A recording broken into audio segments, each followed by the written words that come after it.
لائیں گے اور ہماری قبر کی وحشت کو دور کریں گے، ظلمت کو دور کریں گے۔ تو دو طریقے سے حضور کی زیارت کرائی جاتی ہے۔ وہ بڑے خوش نصیب ہیں جن کی قبر میں حضور تشریف لاتے ہیں، اور کچھ ایسے بھی لوگ ہیں جن کے قبر میں حضور تشریف تو نہیں لاتے، آپ گنبد خضرا کے مکین ہی رہتے ہیں، مگر اللہ سارے پردے ہٹا دیتا ہے، مردہ حضور کو تک رہا ہوتا ہے اور حضور اسے دیکھ رہے ہوتے ہیں، کوئی پردہ نہیں ہوتا۔ وہ بڑے خوش نصیب ہیں جن کے قبر میں خود مصطفیٰ تشریف لائیں گے، مگر یہ بھی کم نصیبے کی بات نہیں ہے کہ یہاں سے ہم جائیں، مصطفیٰ کا دیدار ہو جائے۔ سبوں نے مجھے چھوڑ دیا، کسی کی محبت کام نہ آئی، اگر کام آئی ہے تو مصطفیٰ کی محبت کام آئی ہے، مصطفیٰ کی نبوت کام آئی ہے۔ اسی لیے تو سرکار اعلیٰ حضرت فرماتے ہیں قبر میں لہرائیں گے تا حشر چشمے نور کے، جلوہ فرما ہوگی جب طلعت رسول اللہ۔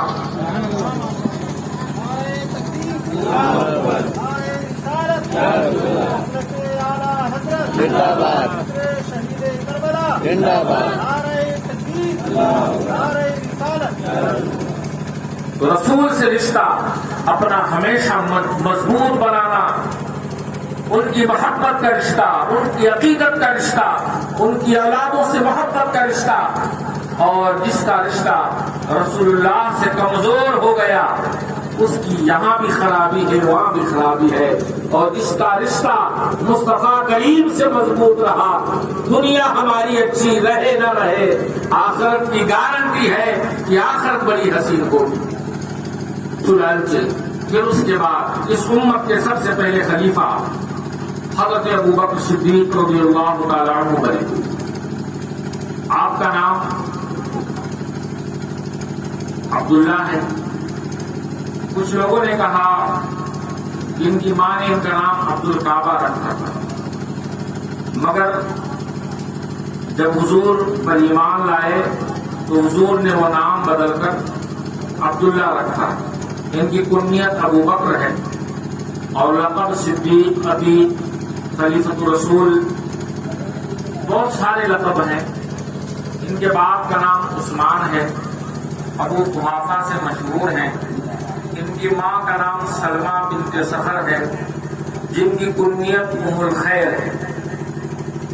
حضور اکرم صلی اللہ تعالی علیہ وسلم کی پیدائش کے 2.5 سال کے بعد آپ مکہ مکرمہ میں پیدا ہوئے، اور پورے مکہ شہر میں اس وقت 17 یا 20 لوگ پڑھے لکھے تھے۔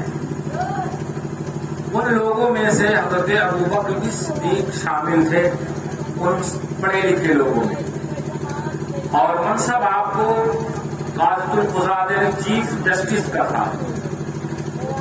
بڑے پاکیزہ خیالات تھے اور پیشہ آپ کی تجارت کا تھا۔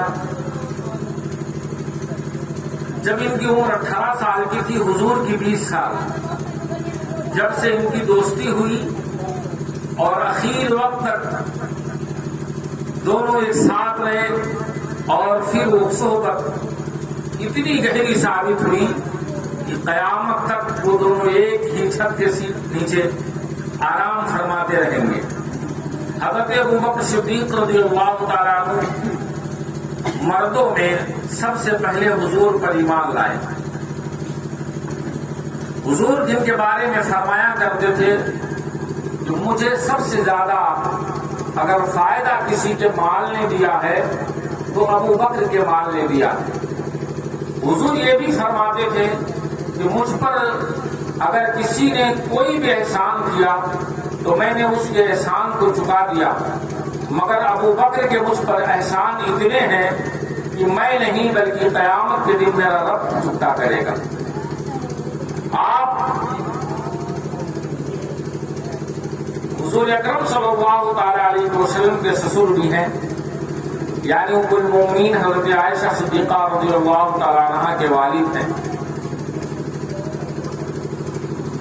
آپ کی خصوصیت یہ ہے کہ ان کے سوا کسی کو یہ شرف حاصل نہیں، ان کی 4 پشتیں صحابی ہیں، ان کے باپ بھی صحابی، خود صحابی، ان کا بیٹا صحابی، ان کا پوتا صحابی۔ ایمان لانے کے بعد آپ نے اپنی ساری دولت حضور اکرم صلی اللہ تعالی علیہ وسلم پر خرچ کر دی، اور آپ کی اولاد بھی آپ ہی کی طرح نکلی کہ اس نے بھی حضور صلی اللہ تعالی علیہ وسلم کی محبت میں ثابت قدم رہی۔ مجھے وہ واقعہ یاد آتا ہے کہ جب ہجرت کی رات آئی تو حضور اکرم صلی اللہ تعالی علیہ وسلم حضرت ابوبکر صدیق کے گھر آئے اور فرمانے لگے کہ اللہ نے مجھے حکم دیا ہے کہ میں ہجرت کر کے جاؤں، اور اے ابوبکر تم بھی میرے ساتھ رہو گے، کیا تم میرے ساتھ سفر کرو گے؟ حضرت ابوبکر صدیق نے کہا یا رسول اللہ، یہی تو میری دیرینہ آرزو تھی کہ آپ کی معیت میں ہجرت کروں، اور یا رسول اللہ میں نے 2 اونٹیاں پہلے ہی سے خرید لی تھی اور میں نے انہیں چارہ دے کر خوب سردا کر لیا ہے۔ پھر آقا حضور نے ہاتھ پکڑا اور بٹھا دیا اور فرماتے ہیں اے ابوبکر، کیا تم اس بات سے راضی ہو کہ تمہیں میری وجہ سے تکلیف دی جائے اور تم برداشت کرو؟ تو حضرت ابوبکر صدیق نے کہا یا رسول اللہ، میں اس حد تک راضی ہوں کہ اگر مجھے ساری دنیا کی بادشاہت دے دی جائے اور پھر یہ کہا جائے کہ محمد صلی اللہ تعالی علیہ وسلم کے پاؤں میں کانٹا چبھے تو اس تکلیف کو تم برداشت کرو گے؟ تو یا رسول اللہ، خدا کی عزت کی قسم میں ساری دنیا کی دولت کو ٹھکرا دوں گا، مگر آپ کے قدموں میں جو کانٹا چبھے میں اس کانٹے کو برداشت نہیں کر سکتا۔ تو حضور نے فرمایا اے ابوبکر، جو تو نے کہا وہ سچ کہا ہے، اور تیری شان تو یہ ہے کہ اللہ نے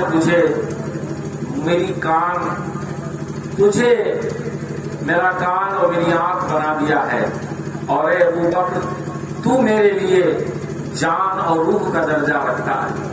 کتنی بڑی بات حضور فرما دیں کہ تو میری جان اور روح کا درجہ رکھتا ہے۔ پھر نکلے اور غار ثور میں آئے۔ جب چل رہے تھے تو حضرت ابوبکر صدیق کبھی آگے، کبھی پیچھے، کبھی دائیں، کبھی بائیں، اس طرح سے چلتے تھے۔ یہ چلنے کا انداز جب حضور نے ملاحظہ فرمایا تو فرمایا اے ابوبکر کیا ہوا تمہیں؟ کبھی آگے پیچھے دائیں بائیں چلتے ہو؟ رو پڑے اور کہتے یا رسول اللہ، میں آگے اس لیے چلتا ہوں یہ سوچ کر کہ کہیں کوئی دشمن گھات لگا کے نہ بیٹھا، تو آگے چلتا ہوں کہ اگر وہ وار کرے تو آپ سے پہلے ابو قحافہ کا بیٹا اس کے ہتھیار کا نوالا بن جائے۔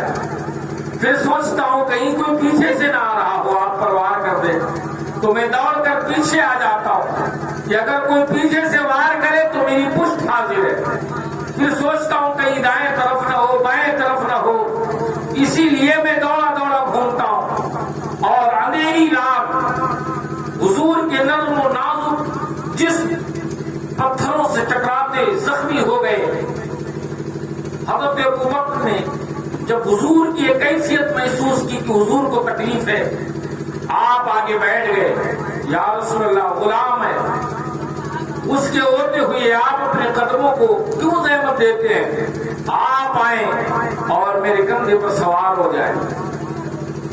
حضرت ابوبکر صدیق نے جب یہ گزارش کی، حضور صلی اللہ تعالی علیہ وسلم حضرت ابوبکر کی پشت پر سوار ہو گئے۔ وہ منظر بھی یاد آتا ہے کہ جب کعبے میں رکھے ہوئے بتوں کو توڑا گیا تو کچھ اونچائی پر تھے، وہاں چھڑی حضور کی نہیں پہنچتی تھی، تو حضرت علی آئے اور کہتے ہیں یا رسول اللہ، آپ پر میرے ماں باپ قربان جائیں، آپ میرے کندھے پر سوار ہو کے بتوں کو توڑ دیں۔ تو آقا نے ناز سے فرمایا تھا اے علی، مانتا ہوں تم شیر خدا ہو، مگر نبوت کا بوجھ نہیں اٹھا سکتے، اور تم میرے کندھے پر کھڑے ہو جاؤ اور بتوں کو توڑو۔ آج یہاں آ کر کے دیکھو کہ حضرت ابوبکر صدیق کے پشت پر نبوت سوار ہو گئی ہے، اور پھر رات کا وقت ہے اور بوجھ لے کے نیچے سے اوپر چڑھنا، وہ بھی پہاڑ پر ایک ڈھلان ہو، یہ کتنا مشکل کام ہے وہی لوگ بتا سکتے ہیں جو سر پر ڈیگ رکھ کر پہاڑی کی طرف چڑھتے ہیں۔ وہاں میں بہت ساری پہاڑیاں اونچ نیچ ہے، وہی اندازہ لگا سکتے کتنا مشکل ہے۔ چنانچہ آپ وہاں غار تک گئے اور جب غار کے قریب پہنچے حضور جانے لگے، حضرت ابوبکر صدیق نے دامن پکڑ لی اور عرض کرتے ہیں یا رسول اللہ، میں آپ کو اس رب کا واسطہ دیتا ہوں جس رب کے حکم پر آپ اتنی ساری تکلیفیں برداشت کر رہے ہیں، اسی رب کا واسطہ دیتا ہوں کہ سب سے پہلے غار میں آپ نہیں ابو قحافہ کا بیٹا جائے گا، کہیں ایسا نہ ہو کوئی وہاں زہریلا سانپ یا بچھو وغیرہ ہو آپ کو تکلیف پہنچائے، میں جا کر اس کو صاف کرتا ہوں اور اس میں اگر سانپ یا بچھو ہے اس کا نوالا اگر بنے تو ابو بکر بنے۔ یا رسول اللہ، ہزاروں ابو بکر آپ پر قربان ہو جائیں اور ایسے ابو بکر اگر قربان ہوتے رہے تو ان جانوں کی کوئی قیمت نہیں ہے، اگر آپ کی جان کو کچھ ہو گیا تو پوری دنیا یتیم ہو جائے گی، اللہ کے نور سے محروم رہ جائے گی، آپ کا سلامت رہنا ابو بکر کے سلامتی سے زیادہ بہتر ہے۔ حضور رونے لگے اور ہاتھ کو پکڑ کے دبایا، کہتے ہیں ابو بکر اللہ تجھے عذر دے اور تجھ سے راضی ہو جائے۔ حضرت ابو بکر صدیق اندر گئے اور پھر غار کو صاف کیا، پورے کو اپنی چادر سے صاف کیا، پھر ٹٹولا چاروں طرف، جو سوراخ نظر آئے چادریں پھاڑ پھاڑ کر ان سوراخوں کو بند کیا۔ بارہ آپ نے سنا ہوگا کچھ سوراخ بچ گئے، آپ کا دامن بھی کم پڑ گیا، اب اس کو بند کرنے کے لیے آپ کے پاس کوئی چادر نہ تھی، چنانچہ آپ نے وہاں اپنی ایڑیا کا گوٹا لگا لیا اور پھر عرض کیا یا رسول اللہ، گھر صاف ہو گیا ہے، بستر بھی لگ گیا ہے، اب تشریف لے آئیں اور آرام کریں۔ حضور گئے اور اس کا جائزہ لیا تو بستر تو کچھ نہ تھا، ابو بکر کے کرتے کی دامن بچھی ہوئی تھی اور تکیے کا کیا، حضرت ابوبکر صدیق نے اپنے پاؤں کو پھیلا رکھا تھا اور اینڑی اور انگوٹھے سے ان سوراخوں کو بند کیا تھا۔ حضور آئے، بیٹھ گئے اور پھر نازکی کے ساتھ حضرت ابوبکر صدیق کے ران پر سر رکھا اور آپ آرام فرمانے لگے اور کچھ دیر کے بعد اس غار میں موجود سانپ اپنے راستوں کی تلاش میں نکلا، سارے راستے اسے بند ملے، اچانک اس کی نگاہ کسی انسانی جسم کے اعضاء پر پڑی، وہ آیا اور اپنی زبان رگڑنے لگا۔ حضرت ابوبکر صدیق نے سوچا یہ سانپ ہے، اگر میں اپنے پیر کو جنبش دوں گا تو مصطفیٰ کی نیند میں خلل پڑے گا، یا ہو سکتا ہے یہ آ کر کے آقا کو کوئی تکلیف پہنچا دے۔ آپ اپنے آپ سے کہتے ہیں اے ابو بکر تیرے عشق کا امتحان ہے، تیری جان جاتی ہے تو جائے لیکن مصطفیٰ کے آرام میں خلل نہ پڑنے پائے۔ اور اس سانپ نے بتایا گیا تاریخ میں کہ وہ سانپ اتنا زہریلا تھا جس کی عمر 1000 سال سے بھی زائد تھی، اگر وہ کسی کو ایک بار ڈس لیتا تھا تو وہ پانی بھی مانگنے کی فرصت نہیں پاتا تھا۔ ایس اس سانپ نے حضرت ابوبکر صدیق کی ایڑی پر 1-2 بار نہیں بلکہ 72 مرتبہ یا 50 مرتبہ، 2 روایتیں آتی ہیں اور بھی روایتیں ہیں، محتاط روایت کے مطابق اس نے 70 مرتبہ آپ کے ایڑی پر اپنے پھن کو مارا، مگر ابوبکر صدیق نے اپنے ایڑی کو جنبش نہ دی، یہ سوچ کر کہ کہیں جو رات سے جنبش دوں تو مصطفیٰ کے نیند میں خلل نہ پڑ جائے، مصطفیٰ بیدار نہ ہو جائے، اور وہ سانپ برابر ڈنک مارتا رہا۔ اب زہر نے جب پورے بدن میں اثر کیا، ایک درد کی ٹیس اٹھتی ہے، انگ انگ میں آگ لگ جاتی ہے اور یوں لگتا ہے کہ جیسے ہر روئے سے آگ کا انگارہ نکل رہا ہو، آنکھ سے آنسو بے ساختہ آپ کے آنکھوں سے گرنے ہی والے تھے۔ آپ نے ان آنسوؤں کو بار بار پوچھا کوشش یہ کی یہ آنسو رخ مصطفیٰ پر گرنے نہ پائیں، لیکن رب کی مشیت یہ تھی کہ آنسو گرے۔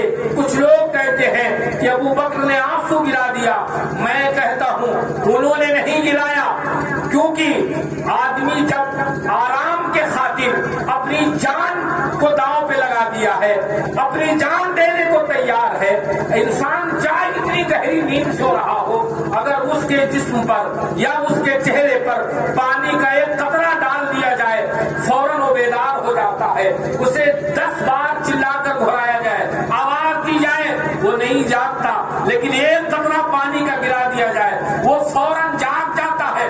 یہ کیسے ممکن ہے کہ ابو بکر صدیق اپنی جان دینے کو تیار ہے حضور کے آرام کے لیے، اور پھر اپنے آنسو بھی حضور کے چہرے پہ گرا دے؟ ایسا نہیں ہو سکتا۔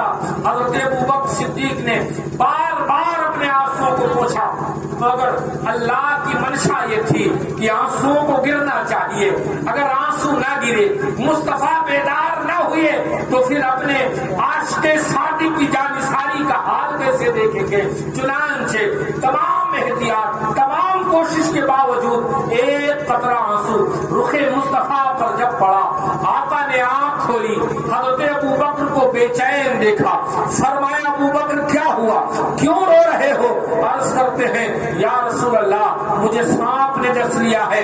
آقا نے فرمایا لاؤ اپنی ایڑی ادھر۔ جب ایڑی ہلائے تو آقا حضور نے اپنا تھوک لگا دیا اور سارا زخم چلا گیا، سارا زہر دور ہو گیا۔ لوگ مصطفیٰ کی برابری کی بات کرتے ہیں، اگر ان کا تھوک کسی کو لگا دیا جائے تو ہو سکتا ہے اس کی آنکھ چلی جائے، اس کو ڈینگو بخار ہو جائے اور اس کے عمر میں کمی آ جائے۔ مصطفیٰ تو وہ ہیں کہ اگر مردے کے آنکھ میں، مردے کے حلق میں اگر تھوک ڈال دیا گیا تو اس کی روح واپس آ جاتی ہے، زہر میں لگا دیا تو زہر جو ہے دور ہو جاتا ہے، آنکھ کی آنکھوں میں لگا دیا تو آنکھ کی روشنی بڑھ جاتی ہے۔ بلکہ یہاں تک ہے ایک صحابی کی آنکھ حضرت ابو قتادہ کی ایک جنگ میں تیر لگ گئی، ان کی ایک آنکھ باہر نکل کے آ گئی، انہوں نے آنکھ کو لیا، حضور کے پاس آئے اور کہتے یا رسول اللہ یہ میری آنکھ باہر آ گئی ہے۔ تو آقا نے فرمایا پھر کیا کرنا ہے؟ کہتے یا رسول اللہ میری آنکھ واپس کر دیجئے۔ آقا نے فرمایا جنت چاہیے کہ آنکھ چاہیے؟ بڑا مشکل سوال تھا، لیکن وہ کس کے تربیت یافتہ تھے؟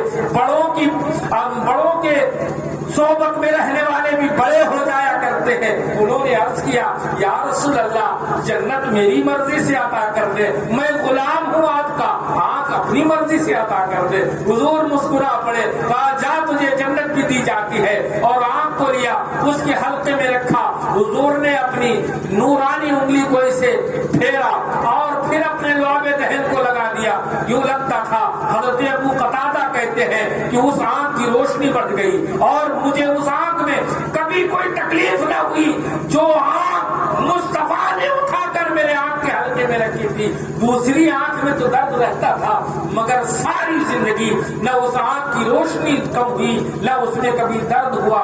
چنانچہ حضرت ابو بکر صدیق کے ایڑی میں حضور نے اپنا تھوک لگایا، زہر ختم ہو جاتا ہے، اور پھر صبح دشمنوں نے آپ کو تلاش کیا، کھوجیوں کو لگایا گیا، وہ لوگ ڈھونڈتے ڈھونڈتے اس جگہ آ گئے جہاں آپ تھے۔ اللہ نے بچانے کا کیا ہی خوبصورت انتظام فرمایا تھا۔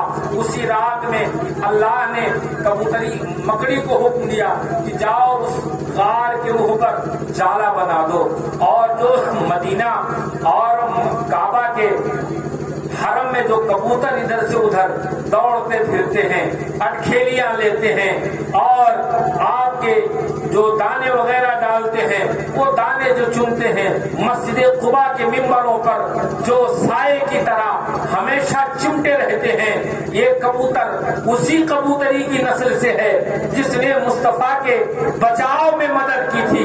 چنانچہ اللہ رب العزت نے مکڑی کو حکم دیا کہ جا کے جالا بن دے۔ اس نے جالا بنا، اللہ نے اس جالے کو اس طرح بنایا ایسا لگتا تھا تھا جیسے 100 سال گزر گئے ہوں اس جالے کو بنے ہوئے، اور ایک کبوتری کو حکم دیا اب جا کر اس جالے پر تو انڈا دے دے۔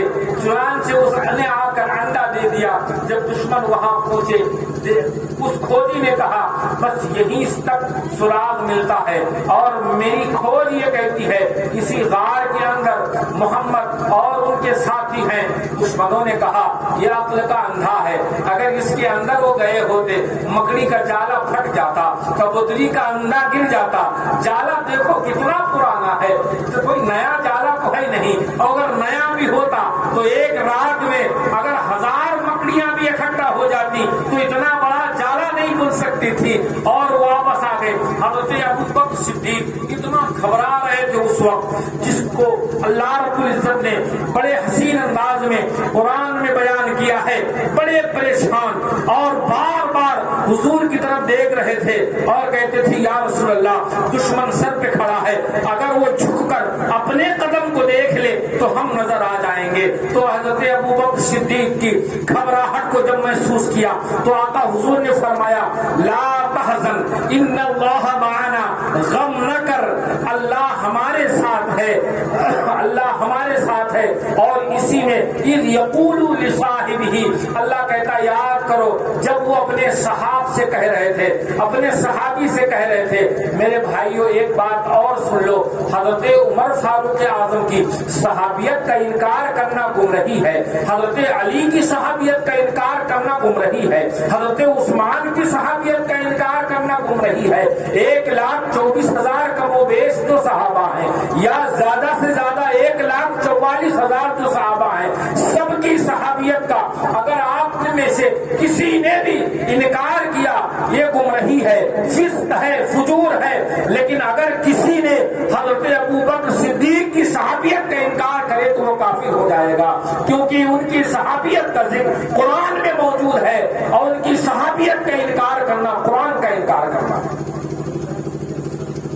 لا تحزن ان اللہ معنا، حضور نے فرمایا ڈر نہیں، غم نہ کر، اللہ ہمارے ساتھ ہے۔